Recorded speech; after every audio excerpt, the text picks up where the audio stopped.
been chatting for 4 minutes, by all means block him. No explanation, no respect needed. Just forget it. Ignore his existence.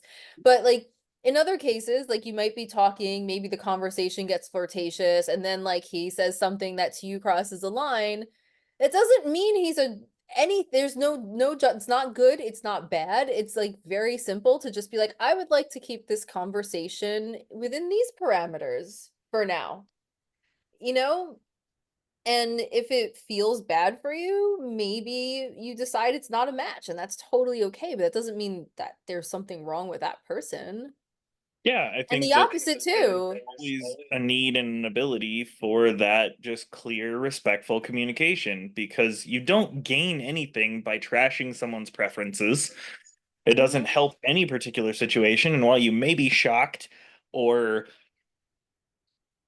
whatever by their expression of that, being able to say, okay, whew, that hit me. Like it made me feel very nervous, very whatever. That's really not the direction that I want this to go in right now.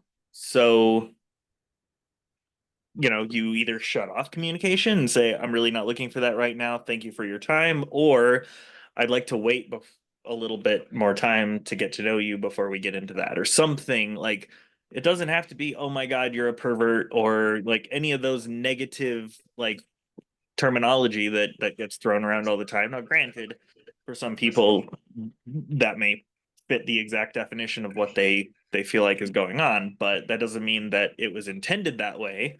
Some people are just way more open about their preferences and or desires than other people.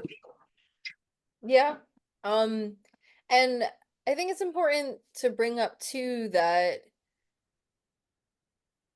being too conservative is also stigmatized, right? Too Not vanilla, too wanting shy, too whatever. not wanting to have sex until marriage, or like there are people who will talk down about that, or not, whatever, like holding off, like being abstinent for until certain conditions are met, or and like that 100% needs to be respected too. There is no Yeah. right or wrong around that. Like it's literally like if someone comes to you with anything from like their preferences being asexuality to the wildest stuff you've ever dreamed of in your life, from the most liberal like exploration, like hedonistic lifestyle, to the most conservative, like, I abstinence all the way, like any of those, like we let's just respect it. Like If it's not a match, then it's not a match. Thank you for your time. Move on. exactly. You can have any preferences you want, and that has nothing to do with judging other people. And that's where like another thing, people be like, "Well, no, I'm not like judging you. That's just my preference. I want like a good woman." And you're like, "Well, that's a very that's judgmental right there. Like I want a good, submissive housewife." And you're like, "Okay, like make sure you actually remove the judgment from it, you know? Like, well, to each their own, but like, I want like, like a masculine man." Like what the not okay, people, not okay. Yeah, I mean, I think that if that's something that you're looking for, then describe the specific traits from them that you're looking for. I would like someone who's a good leader. I would like someone who knows their way around a car or can fix things or stuff along those lines. What those specific traits mean to you, because I know plenty of men who have a wide variety of skills that are so significantly different from mine that does not make them more or less masculine, male, dominant, whatever than any of my other friends. I know people who've built wooden cranes with their bare hands. I know people who could probably kill you with two fingers. Um, because they're that deep into martial arts and some other things, but they don't know how to fix a car. They don't know how to, hike in the wilderness or build a campfire, but that like it doesn't mean that they're more or less masculine or like whatever. Like those things, like if your expectation is that you want to date or like that's that's what you're looking for, then communicate those specific things. I'm looking for a man who knows how to fix a car because this is valuable to me. I'm looking for a man who knows how to this because that is where I find value. I'm looking for a woman who is a wonderful, nurturing, beautiful, talented person in this field, this field, this field because it complements me, or something along those lines. Not, I want a submissive woman who's going to listen to everything that I tell her to do and do it as I say. Yeah, for more information on that, watch our previous live on men who want a submissive woman.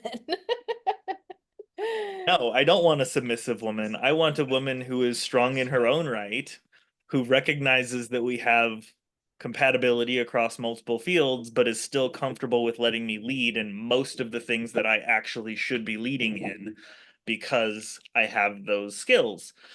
Don't ask me to choose the color of the paint in the house specifically and know what all the different shades of gray are, or pink or red or anything else because I have an 8 color wheel.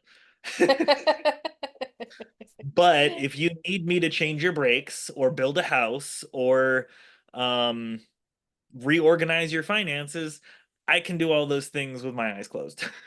You can. It's very nice. I enjoy it. Yeah.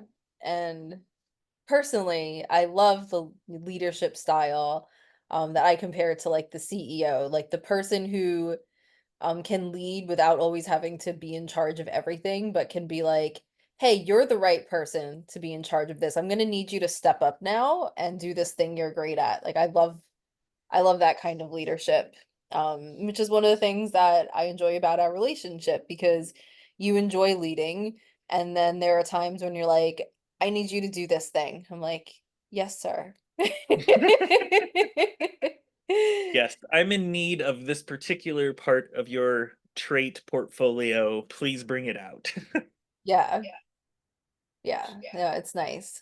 Yeah. So we talked about consent, we talked about judging preferences, and Yeah, we have talked about expectations too. yeah, I think that it's important to come back to that post from Kevin's that we talked about earlier. Mm. Kevin is a coach that I worked with, and it ties into kind of all of the different things. One of the parts is like, why is he not texting me? 3 reasons why explained here. Um, Not enough time has passed. On average, it takes longer to process emotions for men than women. It is reasonable to expect 24 to 72 hours for him to really connect with the attraction. This is assuming a lot of different things. One, you actually have a lot of compatibility. If there's a severe misalignment that's very, very clear early on, he's probably not doing that in the same way that Kevin's expressing in this particular way. But if he's a centered, respectful man, he would be communicating that pretty quickly. If it's a no, it realistically is probably going to be communicated quickly. If it's a yes or a maybe, it may take some time to process that. And like, would you specifically kind of agree to that, or how would you put your female My friend? experience, in my experience, most men, when they didn't feel that it was a match or they didn't feel like things were going to progress, just ghosted. I can't think of a single one breaking things off, like actually breaking things off of all the men. Like it just ghosted. Yeah.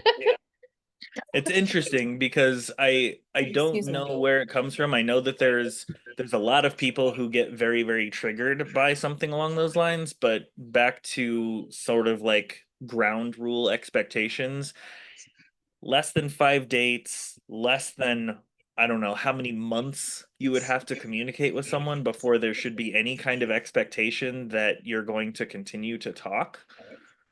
I mean, I don't. lots of space there in a gray area. Like if you're expecting for a person that you have known, let's say even less than a year, to respond. Like I have friends that I've had since high school who I've gone like a couple of months that they didn't even realize that I sent them a message, and they're like, "Oh my God, I've completely like I don't know how I missed this." And then you pick up on the conversation.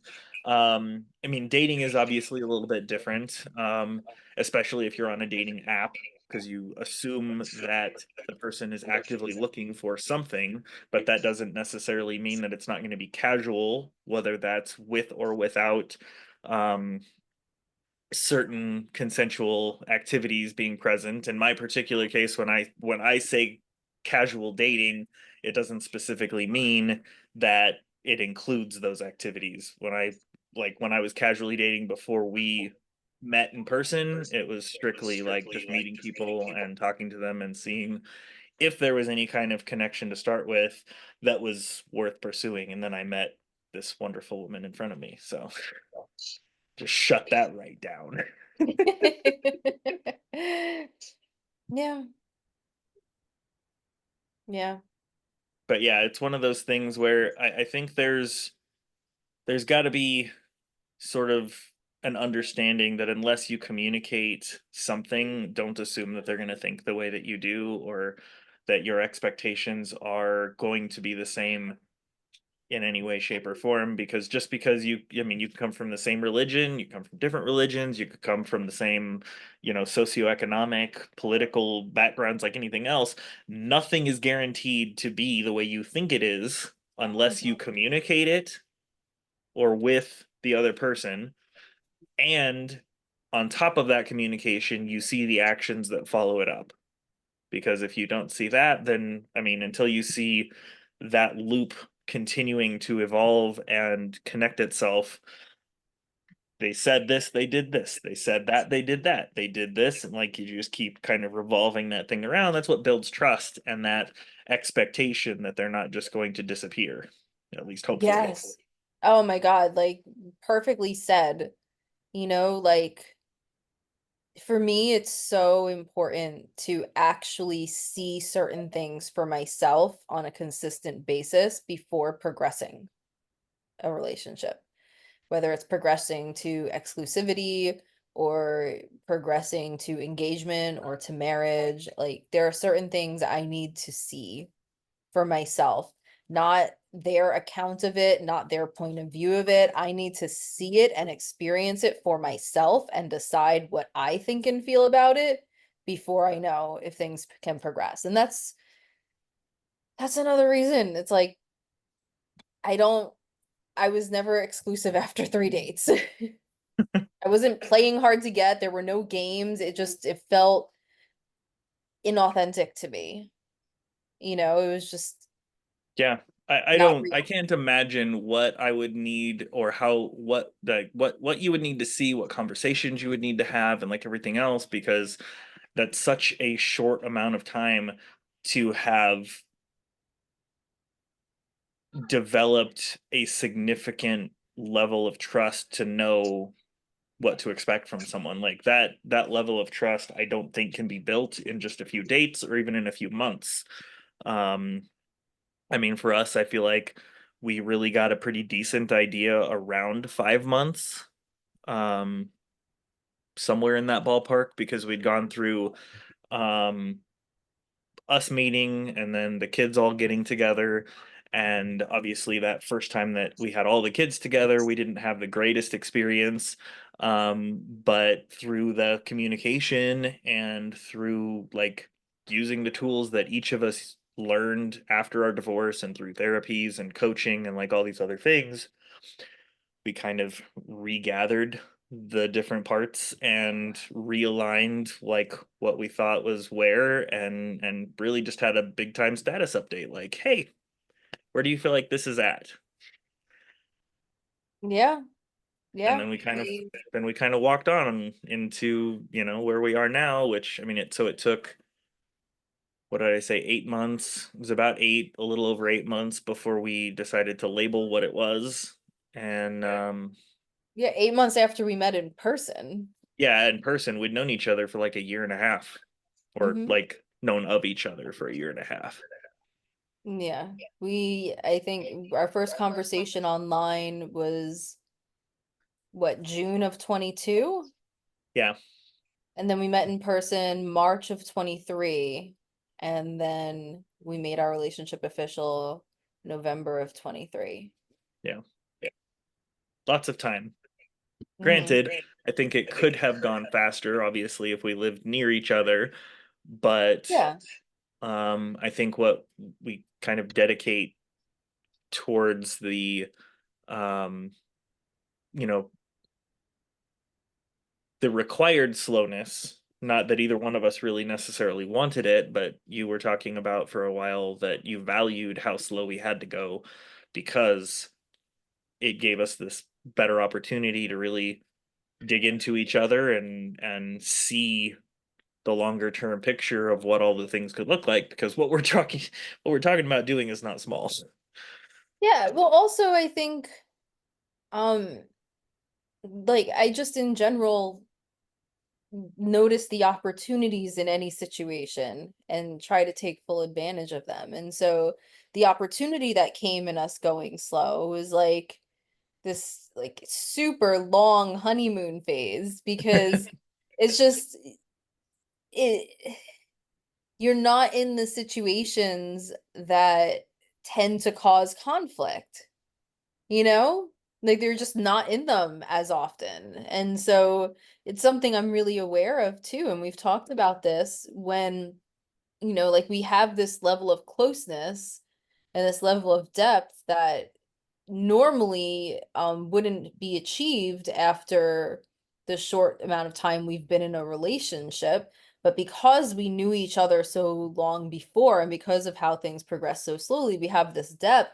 And then at the same time, when we are in the same city, and when we move in together, there are going to be these things that are almost like out of sync where normally in a relationship certain things happen at the beginning, certain things happen after say a year, certain things happen after 2 years. It's like in some places we're going to be at like the 2 year mark, and in other places we're going to be at like the 3 week mark, and so it's going to be kind of weird.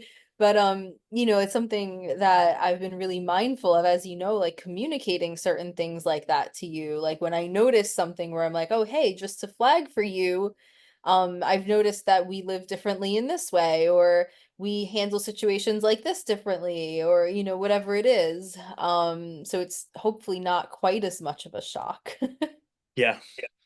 I mean, I'm confident that we'll, reasonably be able to handle things that come our way because we've had had some extensive practice with it.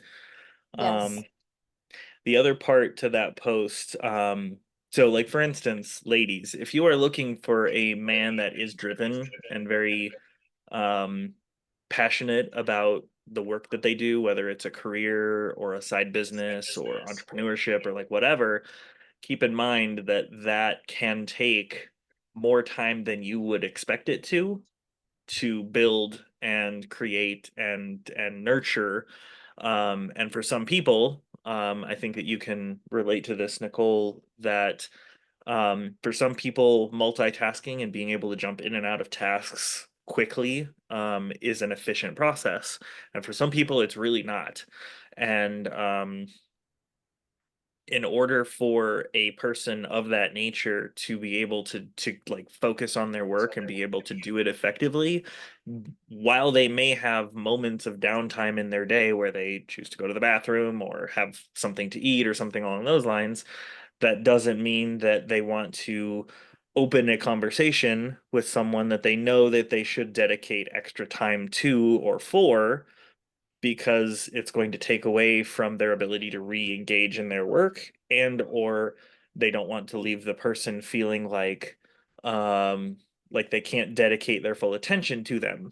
And that's one of the things that it talks about. He may actually be as busy as he's talking about being, and it's necessary to be respectful that, like for instance, for you, you're not a multitasker. If you have to jump out of something and try to come back into it, one, the longer it's been, or two, the farther away from what task you were on the thought process was, the longer it can take you to come back and figure out where you were and where you left off. It's kind of like with me, there are certain things when I'm like working on the trailer and doing some kind of construction work, I have numbers in my head on what the measurements need to be for this piece or that piece or something else. And if I take 5 or 10 minutes to go get the kids food, I may or may not accurately remember that. And then I have to go measure this, and then I have to recheck that. And then I have to go back and find where this was. And by that time, I've forgot my saw, drill, or nail gun in another room, and I have to go get it. And like all those different pieces, while my brain is capable of going back and forth, it would have been far more efficient. And I recognize that had I just taken care of that extra 5 minute task and then diverted my attention towards something else. Yeah, in general, people have different communication styles, and to assume that um how often someone texts you throughout the day is an indicator of interest. Um, I mean, I noticed this, it didn't take me that long to figure this out, dating as a single mom, that if it was easy to schedule a date with somebody, they probably weren't husband material. Because it was just like, that's what I noticed. It's like I ended up on lots of dates with like people who, were like chronically unemployed and not very like there's nothing wrong. Like people end up unemployed at times. Like I'm not judging that, but I'm talking about like, the type of person who wasn't really at a point where they were looking to set themselves up to be able to take care of a family. And Not in a because career space. They were jumping from job to job, or, I mean, yeah, it's or like, you find out they're like the moved back in with their parents, or like things like that. And it was just like I realized that when I met someone who was like, oh, like this is like a serious like candidate who could be a good match. It was like, all right, so are you free Monday? No, no, I got the kids game on Monday. How about Friday? Oh no, Friday I have my son for the weekend. We have something planned. Okay, what about January 17th, 2029? It was like yeah, yeah, the goals, the plans, the I mean, I think that kind of channels into some kind of leadership portion. Is like they're not someone who's just flying by the seat of their pants the whole time. They have a vision and a purpose and a plan for all of those things, and they are in the process of enacting each one of those things as a goal, so that they can have the life that they want. That's if that's something that you want, if that's an expectation for your partner, then you have to understand what that's going to likely come with. And more likely than not, like I would imagine that even like Elon Musk's inner circle of people probably don't have any better communication with him than most of his employees. Like there's so much taxation on their time, in terms of what it requires. Like there's probably like if there's a problem within one of the plants, he is dedicating sleepless nights and who knows how much other extra time towards solving that problem, even if a bunch of other things are going on. Granted, he's probably got the money to pay for nannies and delivery this and everything else that, and that's a interesting different type of story. But if you're looking for someone who is that driven and wanting to build that kind of life for themselves, it's going to come at the cost of certain things like their ability to effectively communicate quickly on the timeline, so your expectations have to be kind of tempered for that. yeah, and I think if you're looking for an adult, it's not reasonable to expect them to communicate throughout the day, all day, every day. Like that's not reasonable to expect, Like think about it. Do you really want to date someone who's like, yeah, I'm having quality time with my kid and nonstop texting you? It's like, so are you really having quality time with your kids? Like, you What does know, it's quality like time mean to you? exactly, it's like I feel like if someone's always available, I'm kind of wondering what's going on here, Like I would be curious. I think like you said, some people are natural multitaskers. So it's not a snap judgment, but I would be curious to know what's going on there. Um yeah, I think if you have responsibilities, for most people, if they have responsibilities and they're like putting like the energy into taking care of them diligently, you're not going to be texting all day, Yeah, I think and that again, some of that's that not true for is everyone, more because of like a I feel like I text more than most people because texting is part of my job. So like when I'm getting requests and having conversations, I'm doing a lot of stuff by text and social media. And so one comes in from you, one comes in from family or whatever. A lot of times it's not as big a deal for me to text back. But when I'm not doing that kind of work, it's the complete opposite. It totally Mhm. derails me if I'm paying attention to my texts like that. Yeah, I think everybody's a little bit different in how they handle that, and without going into it with the expectation that it's going to happen, there needs to be some kind of conversation about it, especially if you're a person who really values that consistent communication. One, I can say from my own personal experience that I would more than likely tie that to an anxious attachment situation where you're not feeling secure in some part of that environment because you're not getting that consistent feedback, and or there hasn't been that foundation of trust built. Hmm. Because if you trust that you are valuing this person and they value you and that you're building something bigger than what you may have ever done in the past, then that is going to be part of like the expectation that you develop, that they're going to be in meetings, in and out of meetings every 30 minutes or like whatever throughout the entire day. And while they may go to the bathroom, maybe they just need to clear their mind for 5 minutes, and not like there shouldn't be necessarily, unless it's communicated, the expectation that every single break from work you're going to communicate with me. Oh, There's a problem. that would be so controlling and overbearing to expect that of somebody. Like again, everyone's different, and for some people that's how they're naturally going to be, and that's awesome. And if you're only compatible with people who are like that, okay, like I respect that. But to like expect that of people or be upset, it's whew, that without is that without is a whole communicating, or that being the only way that you can function, there's probably something deeper there. That like I've had interactions with people myself where they asked for space, and because of the situation that I was in mentally, I was just like, what does that mean? What does space mean? Like, I don't understand like what I'm supposed to do now. Live your life. Like, live your life. You have all these other responsibilities. You don't need to be on your phone texting this person when they, ask for space. Maybe it isn't a good sign. Maybe they're stepping back to think, because you need this level of communication, that it's just not in alignment for you. And you may get bad news, but sitting there and being anxious and pestering them, or like all those other things, is certainly not going to change the dynamic or the conversation there to something that can be rebuilt, you know. yeah, I think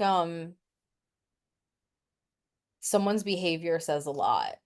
And I think especially at the beginning stages, like if you've known someone for a week and you're trying to figure out how to make it work, you probably don't have something worth making work, you know?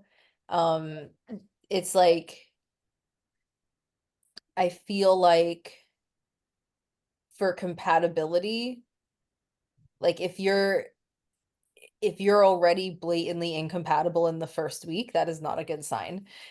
You know? Yeah, And so and it's not like the person is bad or not worth it, or it's not that at all. But like if it's not like pretty effortless, in the first few weeks, that's probably not a good sign. Communication, yes, someone can't read your mind.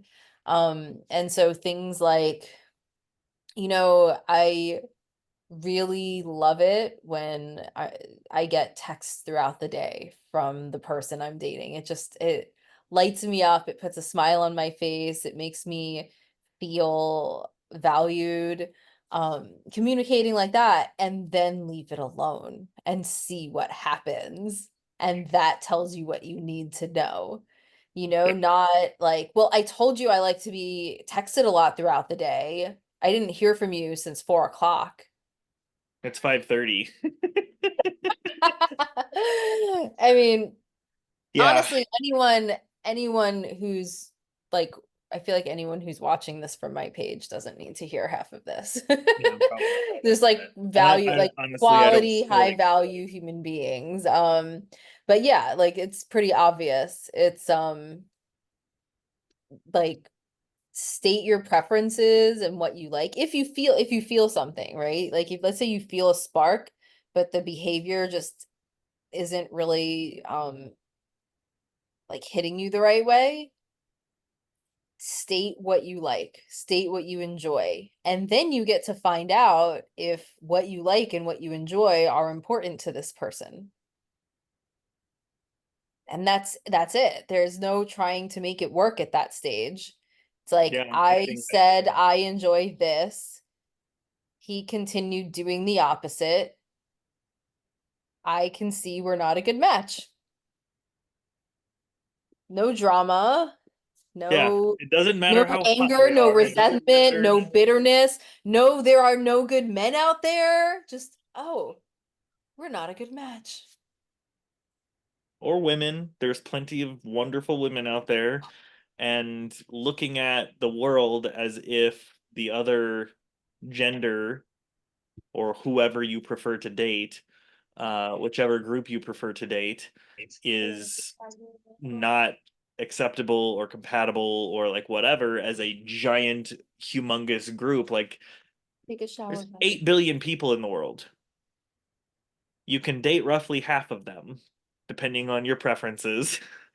uh the statistical probability of there not being any good human beings in that number is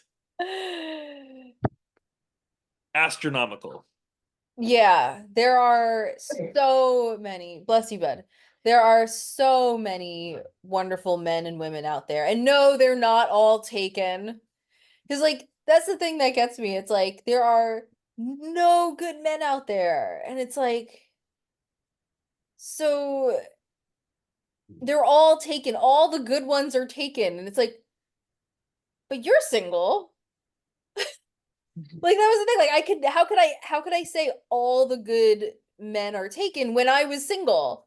Because then by logic, if I were good, I would be taken. So then I suck too?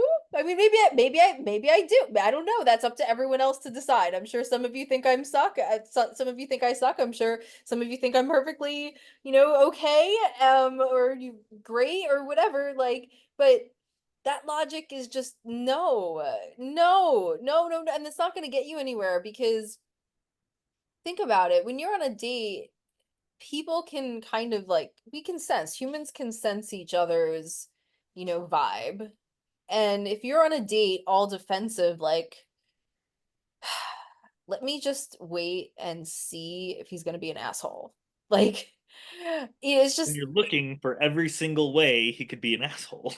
and not only that, but you're probably not being open and friendly and like there's probably like a guardedness that The body language is going to show. exactly, yeah, people can feel it. And so if your expectation is that if your expectation when you go on a date is that the person you're on a date with is going to be like awful and you're just looking out for it, you're Or probably not hurt going to be the you or take advantage of you, and it doesn't matter. Notice like what we're trying to kind of discuss here isn't around gender, isn't around a toxic male figure or a female figure. or wherever you feel like you fit in between. It's a good human that is a match versus a human that isn't a match. That's it. Like, Yeah. I don't believe that specifically men are more toxic than women. I think that in the ways we communicate it, it's construed that way sometimes. I think that in general, men have a lot more work to do on our emotional intelligence and things of that nature to be able to get out of our heads and appreciate what's actually there. Because I don't know that if I had not gone through the things that I went through and done the work that I did, that you and I would have ever connected. And I think that one of the main reasons that we are so compatible is how we approach things and how we develop those tools separately, so that when we came together and recognized what we had here, it was just like, yes, absolutely yes. Hmm. That was it. There it is right there. Yeah. Everything Yeah, else, like totally. I told you, the woman that I went on a couple of dates with before we ended up meeting, there's nothing wrong with her. Absolutely not. She's a wonderful person. We went on 2 dates. There was just something that I could like there was a missing part of like that vibe or energy or whatever it is that you want to talk about. It's just like I'm in this place where I'm really looking to like stretch my wings, and I want to do this and this and this, and every time I lead a conversation in that direction, it's like nobody's home. Mm. And that's okay. She's still a wonderful person. She's just not my wonderful person. Yeah. Yeah, and I think that like that attitude's great, you know? And when people feel that, I think it tends to draw people in more, Yeah, you the know? open And invitingness. I think that's one of the main things about how you operate in general. That's just the most wonderful, inviting presence that I've ever seen. thank you. It's like very, very rarely have I ever felt like when I communicated something that I was being judged for, either a preference or the way I communicated something or like anything else. And the times when I have felt that way, it was usually me. There was usually a, why am I feeling this way? This is not the pattern that we have developed. So I'm going to question why I'm sensing this, not question my partner until I've really dove down and figured out why, so that I can communicate it, and then we can move on from there and figure things out. Because doing the work, being able to communicate in a healthy way, being able to complement each other, and I mean like personality styles and the way you handle different things, um, strengths and weaknesses, are all huge pieces of what that picture is going to look like in a dating relationship. Whether Mhm. it's exclusive or not, there are, I mean, what is it? eHarmony's, is it 27 or however many dimensions of compatibility they talk about, where I think that they missed the mark. I think it's deeper than that. There's probably thousands. Um, but in order to really know and understand whether or not it's something that can work, like there's a whole list of check boxes.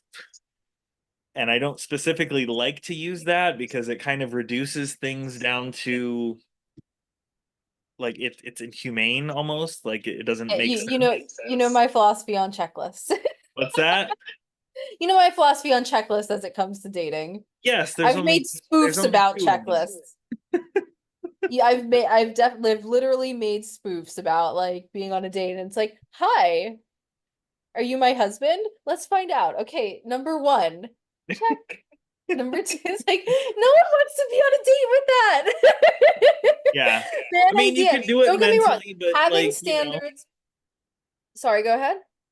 I'm just thinking in general, like the way that people approach things in that way. I think that it can be helpful for some people, but it not only needs to be like this active, fluid kind of situation where you've got all these things that you're absolutely looking for that you would love to have, and then you've got the absolutely not deal breakers.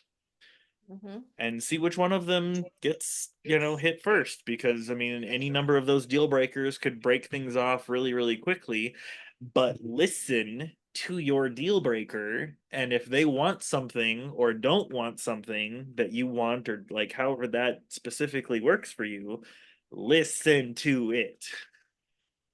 Oh yeah, Just because you've 100%. invested 6 months into someone does not mean that you have to try to bend your rules or your boundaries or your any number of other things to make it work.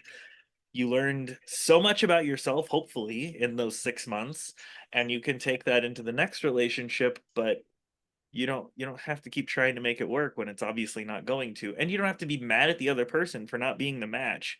Unless they Hmm. have lied to you about who they are, like blatantly lied about who they are, or maybe they were, the expectations of exclusivity were broken or something to that effect. There can be some resentment and things along those lines, but it doesn't mean that holding that like grudge against another person, that's not good for you going forward either. Like, yes, it hurts, it's painful, it's an awful experience to have, but if you don't recover from that, you're never going to be able to find the one that you need to fit in to your life. Yeah. Yeah. Yeah. Definitely. There's, I agree. There's no need to resent people when it doesn't work. And it is really important to know what you want and to know that you're not gonna figure all that out on a first date. And Yeah, and I so, think I think there's value in that. Sorry, I didn't mean to interrupt. Like, there's a lot of value in casually dating, and hopefully, there's at least the respectful communication of consent and whatever that actually means to those two people. I wouldn't assume that casual dating for any number of other people means the same thing that I do. I expect that I need to communicate what that means to me so that everybody's on the same page. yeah. But you learn so much about the things that you like, don't like, can and cannot handle during that process. Yeah. I think at the beginning it's all about getting to know each other, right? And I don't think that comes from asking like, "Are you a hard worker?" It's like no one's gonna be like, "You know what? I'm a lazy I'm a bastard. lazy yeah, exactly. I'm a lazy bastard and I don't really care about family. Like just screw family. Like and you know what? Like I'm not fun at all. Like I'm just like really not fun. It's like so all those things like I'm looking for someone who's fun, who's a family person, who's a hard worker. Like no one's going to not put themselves in those categories. You know what I mean? Like like, you know what? I'm just a total douchebag. Like if you're looking for a good person, like don't date me. Like no one's going to think that about themselves. So it's about seeing it for yourself. And so I see the first few dates as like go on a date and like, do I want to see this person again? That's it. I'm not thinking, are you my husband? Like it's literally like, do I want to see this person again? Did I feel a spark? Do I feel like I want to see this person again? Just like instinct, like, yes, I want to see this person again or no. And it could be where it seems like it is the worst match in the world. Like, I don't know, like let's say somebody like lives in Albuquerque when you live in New York. But like it's like, you know what? I do want to see this person again, then I'll see that person again. And I'm not saying everyone should do that. Some people are very much like, I am not wasting any time. I'm only looking for this. But, well, that's how I found it by being open-minded. But, like, I'm not saying everyone should make the decisions I made, but, like those first few dates, it's like, do I want to see this person again? And the second date, it might be like, what am I getting to know about this person through experience? Getting to know about them through experience. And then when you've been on several dates, you've hung out several times, you've been talking consistently for, a couple months, then I can start thinking about, do I think there's potential for a relationship here? You know, I can't even think about deciding that on, I mean, I can decide if it's a clear no. Yeah, Sometimes it's a very clear no, but like I yeah. can't decide, like I don't have enough information. So I'm just having fun. I'm enjoying myself and I'm not afraid of getting hurt because I mean, first thing, I usually clear this up for people very quickly when they're like, I'm just like I'm really scared, like what if I get hurt? And I'm like, "Oh, I can clear that one up for you really quickly. We will get hurt." Okay, moving on now. Like now that we've like established that you will get hurt, how do you want to proceed? Do you want to like run away and not even try, or are you like, "All right, gonna get hurt and I'll be able to deal with it when I get hurt." And that's the thing. Like, yeah, I'm gonna get hurt. I'm not gonna break apart. I'm not gonna crumble. Like, I mean, especially for people who have gone through a divorce, like that is some of the worst like Oh, relationship hurt like you can experience, and like, I didn't initiate my divorce. So talk about like fear of rejection, talk about like, fear, like, abandonment and like self-worth, like the person who knows you the most, who you like live your life with, who you're supposed to be with forever, being like, you know what, don't want you, like that's I've been through that, and it's okay. So Tinder guy who ghosted me, like it's like I'm not even worried about it. So like I feel like that, like knowing I can handle it, knowing that I can handle the pain of a relation, not even like a relationship, yes, but just a connection not working out. It's like I my guard is down, right? So now I'm relaxed, I'm having fun, and I can genuinely connect with someone because my walls are down. And I feel like that helped me to have amazing experiences.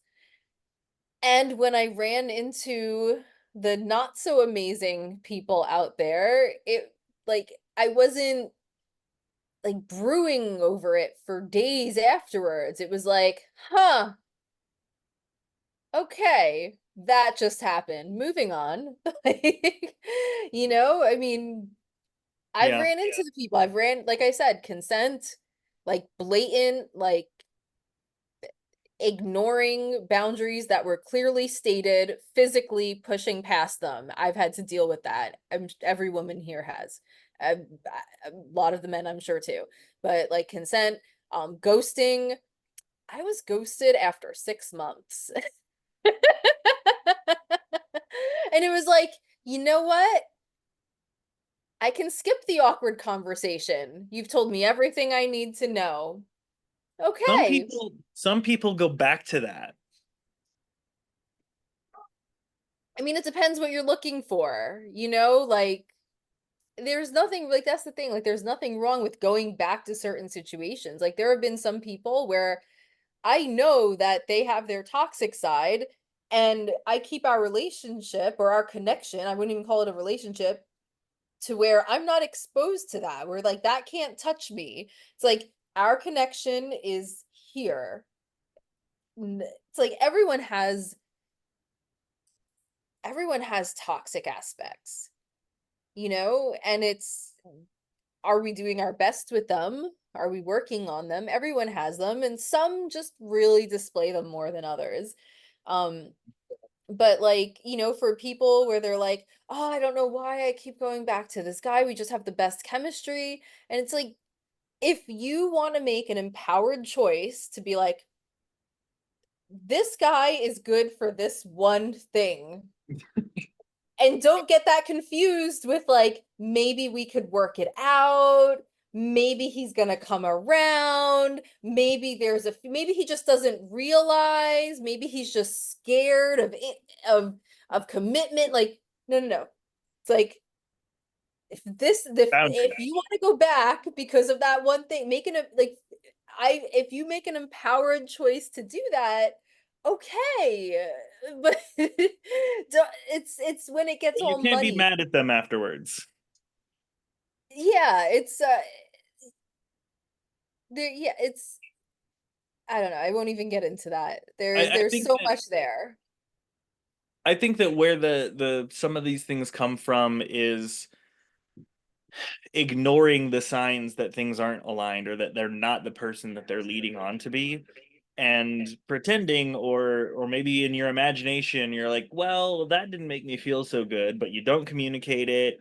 You don't like try to figure out why you felt that way or ask them a question about why they did this, whatever it is. Like if they're supposed to be a family person but they're ditching their family literally every single opportunity they have to spend time with them, that begs the question, are they actually a family person by my definition, or what is their definition of family person, and how are they defining themselves that? And then if they can't come up with an answer that satisfies your nervous system to make you feel okay, then that's probably the sign that you need to break things off and be like, this isn't where things are at for me. Um, I saw a reel, I don't know how long ago it was. It was these, obviously these two people talking about, um I love you more than anything else in the world, and then that person receiving the information and creating these expectations about what that means without communicating either way.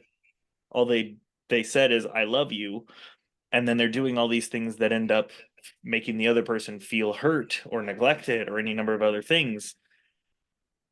And there may, like, there's an interesting like argument one way, either this person doesn't really love me the way that they say they do, or their definition of love is significantly different than what mine is. If this is how they show love, I'm out. Or why, I mean, like there's these questions, but either way, like that's a bad sign. Like if they're communicating this but it doesn't make you feel the same way they're communicating it, listen to that. Listen to Yeah. it, figure it out. Don't just take their word for it. I think that most of the time people get hurt because they don't communicate the expectations. Somebody's not respecting the boundaries, or when it comes to how they choose to progress through those difficult experiences, conversations, whatever they may be, they let the other person off without an adequate explanation to understand why their expectation is significantly different than the actions that they're looking at. Like when I communicate that I love someone, there are certain actions that I project towards that person in multiple different ways to show my love for them. Now, one of those may be one that the partner feels really, really awful or awkward about for one reason or another. Maybe from an abuse or trauma or something along those lines. Like they just really don't like gifts because gifts were used in a way to control or manipulate them, and that really, like, getting gifts really makes them feel gross, but they love words of affirmation. Now you have sort of this ability to communicate through that. These are the ways that I feel love. Whereas, like, you could have someone who genuinely loves you giving you gifts and it not be received the way it's intended. Hmm. So, those are bits and pieces of how that can look for some people. Not obviously all inclusive, but communicating, I'm really into my job, but they call out all the time. Like, I really want to build my career, but they're never spending any time on what it's going to take to do that. Hmm. I'm really into exercise and or fitness and nutrition, and they're eating processed foods and they're never at the gym. Like, you can tell what that means, and if they're telling you this and then not following it up with the actions that show what they need to, listen, because Yeah. they're setting the expectation for you by saying this is what they want, this is what they're into, this is whatever. When they don't follow up with that, okay, Yeah. bye. Yeah. That's why it brings it right back to wait until you see it yourself and and make your own decisions about it. Yeah. Don't take, I'm a family man, I'm a hard worker, I'm any of that stuff, you know? Wait, like see for yourself, and this, and when you have seen enough where you can say this person is a family person, this person is a good mom, this person is a hard worker, this person is, shares my faith, or whatever it is that you're looking for, when you have seen them enough consistently to be confident that they do, then I think it's a good time to make decisions around that, you know? Yeah. And I think that another point, I mean, we've touched on making sure that you communicate expectations, because if you don't communicate them, then you have no real, like, they can't read your mind. Hmm. Um, the really, really powerful one that I don't want to overshadow by the other ones, about being respectful of people's desires and preferences, that one is a game changer for a lot of people. And I feel like I can't speak for all men, but I can say that based on my experience, it is so fantastic. It's a life-changing experience to feel like when you ask for a particular situation, or dynamic between you and your partner, and they're not, "Ooh," or they don't pass some kind of immediate judgment where you can tell that they're not okay with this. It helps them open up and be more expressive about a lot of different things, and not just the dynamics that they prefer or stuff along those lines. But then you have to respect consent both ways. Always, always, always. No means no. Doesn't mean try harder. I know a lot of people will play hard to get, or feel like that that's an acceptable way to do things, but I think that things have evolved well past that because of the dynamics that we're dealing with in society today. We really need to treat no as no, period. No, like anything else. The hard to get is a toxic, not accurately communicating expectations. If you're playing a Yeah, game like that, no, sorry. I'm gonna be in the car. exactly. Oh my God. I've heard people say, like, yeah, but what if she's just playing hard? What if she didn't really mean it? Or what if she just was testing me to see if I would pursue? And I'm like, if she's doing that, then you shouldn't want to Be have with her. anything to do with that anyway. Like, Yeah. no, it's, if someone is playing a game like that, and again, I said she because that's the context I usually hear it, but in any direction, if someone is playing a game like that, that's on them. That is, you still respect the no. If they're playing a game like that, that is 100% on them.